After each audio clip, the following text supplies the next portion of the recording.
Hola chicos, somos Mailén y Silvana. En el video de hoy vamos a ver unos ejercicios que tenían para averiguar los ángulos interiores de los triángulos. Para empezar con el ejercicio 1, había que averiguar el ángulo que falta. Y este ejercicio era fácil porque tanto en el punto A como en el B y como en el C, siempre yo tenía el dato de dos ángulos.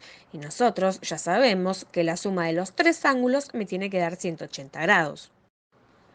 Entonces, para el punto A, que yo tengo un ángulo recto y otro de 60 grados, lo que debo hacer es sumarlo, 90 más 60 grados, que me da un total de 150 grados. Y eso se lo tengo que restar a 180 para que me dé el ángulo que falta, que en este caso, ese ángulo que me falta mide 30 grados.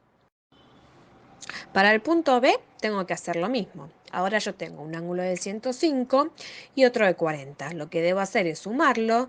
105 más 40 grados es un total de 145 grados y eso se lo tengo que restar a 180 grados, que me da un total de 35 grados. Por lo cual el ángulo que me falta va a medir 35 grados. Y en el punto C tengo un ángulo de 65 grados y otro de 70 grados. Y hago exactamente lo mismo. Primero lo sumo, que me da 135 grados. Y eso se lo resto a 180 grados, que me da un total de 45 grados. Por lo tanto, el ángulo que me falta va a medir 45 grados. En el ejercicio número 2 me pedía averiguar la medida de los ángulos A y C. Vamos a ver cómo podemos resolverlo. Vamos a empezar por el ángulo C, que es el más fácil de resolver.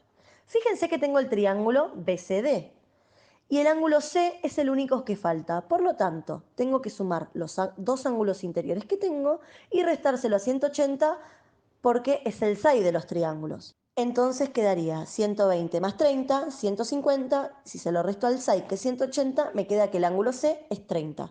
Para verificar, simplemente tendría que sumar todos los ángulos del triángulo BCD y ver que da 180. Fíjense, 30 grados más 120 más 30 grados me da 180 grados, por lo tanto lo averiguamos correctamente. El ángulo A es un poquito más difícil de averiguar. Fíjense que el triángulo que está arriba no tiene ningún dato. Pero tengo de dato que el ángulo D del triángulo ADC es recto. Por lo tanto, para averiguar el ángulo consecutivo a 30 grados, o sea, el que está al lado del lado izquierdo, tengo que restárselo a 90 grados, porque fíjense que los dos suman un ángulo recto. Por lo tanto, si hago 90 menos 30, me queda que ese ángulo mide 60 grados. Ustedes se preguntarán por qué estoy averiguando ese ángulo antes que el A. Porque para averiguar el A necesito averiguar los otros dos ángulos interiores del triángulo. Para averiguar el segundo ángulo, fíjense que con el ángulo de 120 son adyacentes. Por lo tanto, suman 180. Fíjense que si lo vemos es un ángulo llano.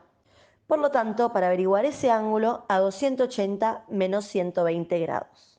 Y me queda que mide 60 grados. Por lo tanto, el ángulo A lo averiguo sumando los dos ángulos que averiguamos y restándoselo a 180. Dato curioso, si ese triángulo tiene todos sus ángulos que miden 60 grados, es un triángulo equilátero. Si tiene los tres ángulos iguales, también quiere decir que tiene sus tres lados iguales. Los dos ángulos interiores que tenemos de ese triángulo son 60 y 60. 60 más 60 es 120, si se lo resta 180, el ángulo A es 60 grados. Bueno chicos, el tercer ejercicio me pide calcular la medida de todos los ángulos que faltan, X, Y y Z. Este ejercicio es un poco parecido al anterior. Fíjense que el triángulo rosa, yo tengo dos datos, por lo tanto puedo averiguar la X. ¿Sí? Porque si sé que la suma de ángulos de interiores es 180 y tengo dos datos, sumo esos dos datos y se los resto a 180. 60 más 75, 135. Si se lo resto a 180 me queda que el ángulo X mide 45 grados. El ángulo Y todavía no lo puedo averiguar porque me falta el ángulo Z. Entonces voy a ir a averiguar primero ese ángulo. Fíjense que con el ángulo de 75 grados son adyacentes, es decir, suman 180 formando un ángulo llano. Por lo tanto, el ángulo Z lo averiguo restando 180 menos 75 grados, que me quedan 105 grados. Recién ahora voy a poder averiguar el ángulo Y, Porque yo ya tengo que el ángulo Z mide 105 grados y tengo el otro ángulo C que mide 40 grados.